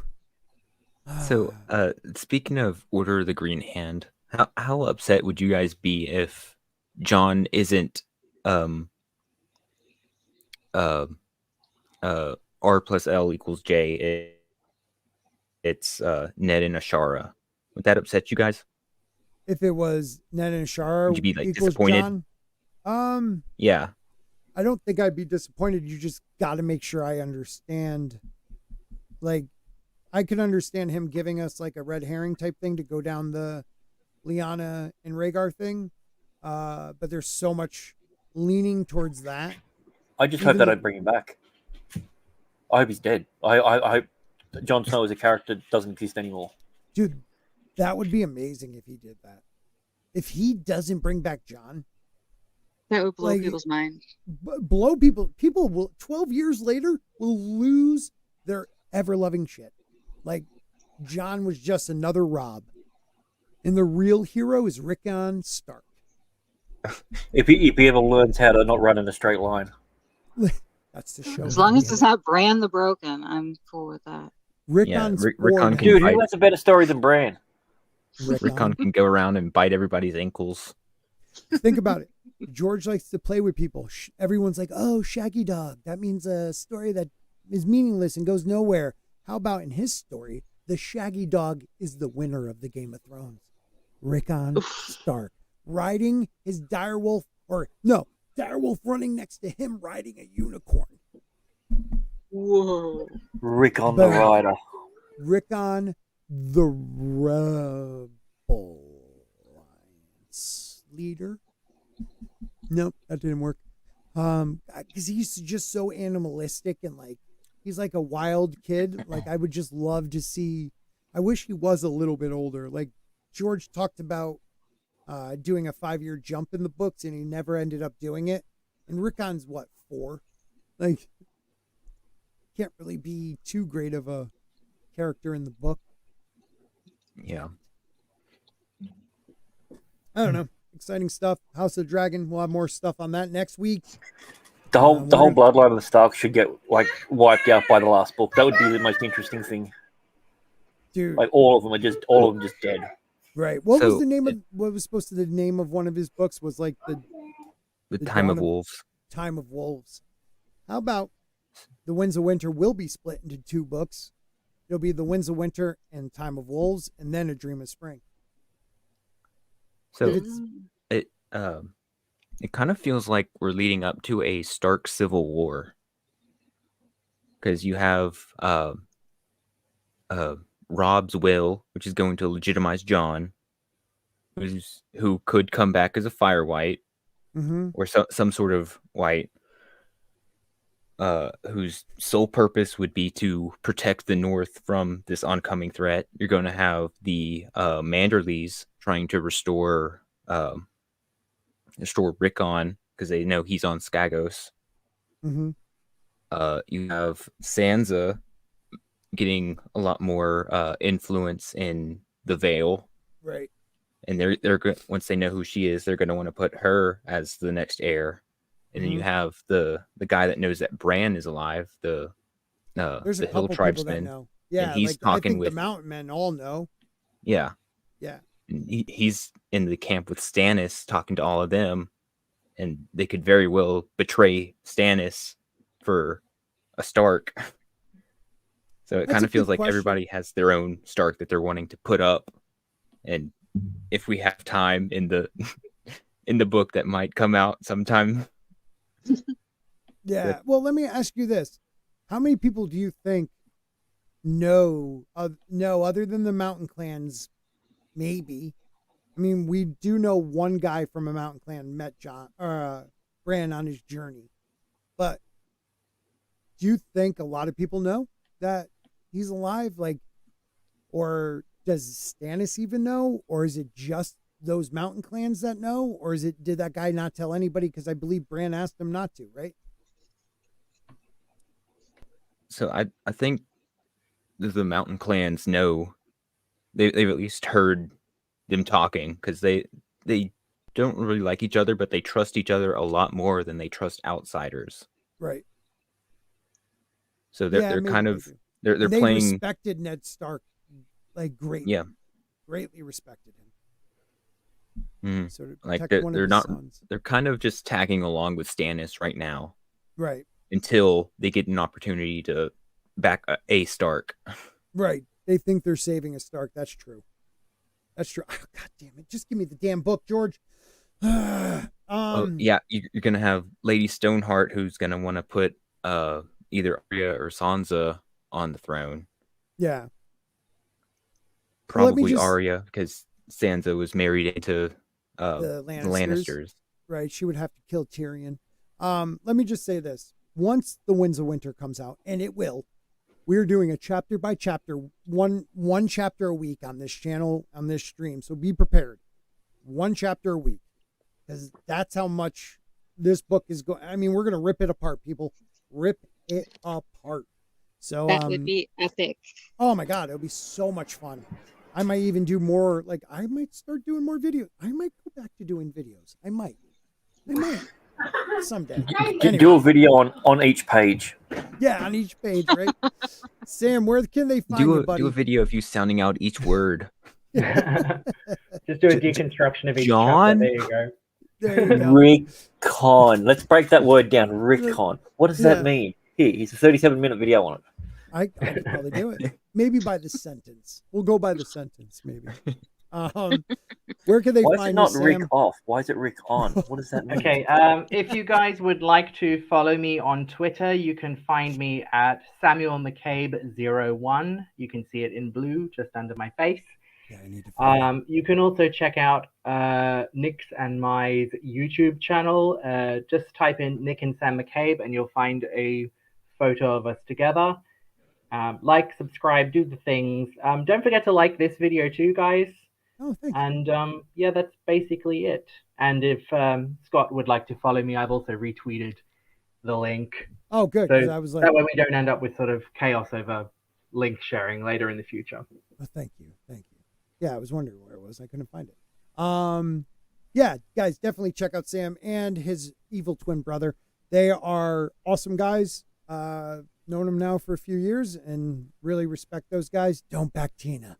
While she's gone, I'll tell you. She beats me. Anyways, Mason, where can they find you? So if you just search Free Folk of Fandom, you can find me. I'm here on YouTube. I'm on Twitter. I'm on, well, X, I guess. On Instagram. Yeah, I'm trying to work on some videos. I have one that's like House of the Dragon speculation for the show only. I haven't read Fire and Blood. Oh, that's right. That's kind of interesting. Oh, I gotta check that out. I'm trying to get it done. Oh, okay. I've been. Yeah, don't worry about it. You haven't missed anything. Okay. I've been trying to work on it for a really long time, but at some point I'll get it out before season 2 comes out. You'll get it done, Mason. Yeah. Hopefully I've done a good job talking, and if you like me, you can come to my channel. If not, thank you for just listening to me anyway. I've had a lot of fun tonight. Thank you for coming. This is Norman Osborn. Norman Osborn, good cat. The other one's I'm a evil. big fan. Yeah, the other one's evil. It's like Sam and his brother. One's good. One's evil. Tina, would you? Hey, Matt, how's it going? Yeah, Matt. Oh yeah, Matt Cheesemo, member for 23 months. That is crazy. What's Gucci, my Targaryens? Yeah, Targaryen from New Zealand. Yeah, dragons. Right? Was that good, Matt? What? No? Okay. Thank you, Matt, for being here. It's like he's here with us. Right. I felt like he was here too. I could put up his avatar. I wonder if Targaryens greet each other and they're like, "Yo, what's up, my brother from the same mother?" Who is our sister? You know, something weird like that. Hold on one second. There we go. And hey, everybody, I'm here. Yeah, Targaryens, mad, cheesemo. Sorry about that. Yeah. So, word about Tina. Tina, did you say anything? Talk about. Jeez, again, she does it. Wow. You really wow, pissed what her a off, didn't slap you? in the face. Speaking of slap in the face, the Saturn Awards had come out, and everyone but Paddy got a nomination for an actor in it. He was snubbed once for the again. SAGs? Yep. No, for the Saturn Awards, the ones that are specific for sci-fi and fantasy awards. He got snubbed on that one as well. So absolutely robbed. You tell me who was. Matt Smith got best supporting actor nomination. Somehow, I don't know how it's going to work. Emma Darcy got it for best female supporting actress. That's messed up. And Amelia Alcock got it for as well. But do we know who else got like the actual all the people for best actor? Because I would like to see who else. Like Matt Smith deserves it. He did a good job. So most of the other ones are from like Quantum Leap and Star Trek Picard. There's 3 nominees from Star Trek Picard season 3. It's all because of the member berries. Don't like I liked season 3. I didn't even watch season 2, but I really enjoyed season 3. But come on, man. Like Patty took a character from a book that really didn't have a lot of meat to him and gave him so much life. Like, how do you not give that dude an award for that? Didn't even get not even a nomination. Yeah. Like Zach says, he carried scenes where he didn't even have dialogue. Just his looks. You're right, man. Honestly, that's such bullshit. Dude, I started watching and I was like, ooh, Matt Smith is in this. It's going to be super cool. And then that third episode where he's just standing there in front of the fire and he's like crying about how his dream of a son with the Conqueror's crown killed his wife. I was like, I think I have a new favorite character. Like, it's such an emotional scene. Yeah. It's just unbelievable. It's a crime that he has not been awarded. Yeah. Like, you would think someone would finally be like, dude, what about Patty on the, like we're just the Saturn or whatever the hell awards. Like, we're only about fantasy and sci-fi, and we don't even put him up. Like, I'm sorry, he did way better than Matt Smith. Matt Smith was good. Daemon who leans. Yeah, right. He's a bit of a leaner, and he's a smirker. He likes to smirk, but like the series was everything in that show. Everything. That's dumb. I don't know. That's real dumb. But we're gonna. Mr. Grant Gregory in your 100,000 channel, what are you up to? Did we get to you, Tina, or do you keep dropping out on me when I ask you? I keep dropping out when you ask. So the answer to what I'm doing is I'm wherever Scott is. So thank you. How about you? I appreciate you too. I'm like losing my voice. And Mr. Grant Gregory? Yeah, I'll be around doing stuff. I'm just about finished doing my What If series that me and Scotty were talking about. And the first episode is what if Ned Stark wasn't a dickhead? What if he didn't tell Cersei that he knew about the incest? And we play that out for a good chunk. It's about half an hour video where we go through what happens, and it's done like in an audiobook style with some dialogue, and it's really good. Should be a lot of fun. It's really good.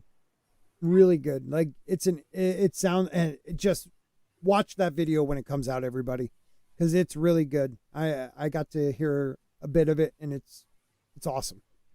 Awesome. So thank you for everything you do for the channel too, Grant. I appreciate it. I hope everybody has a great evening, and we love you. So peace out, everybody.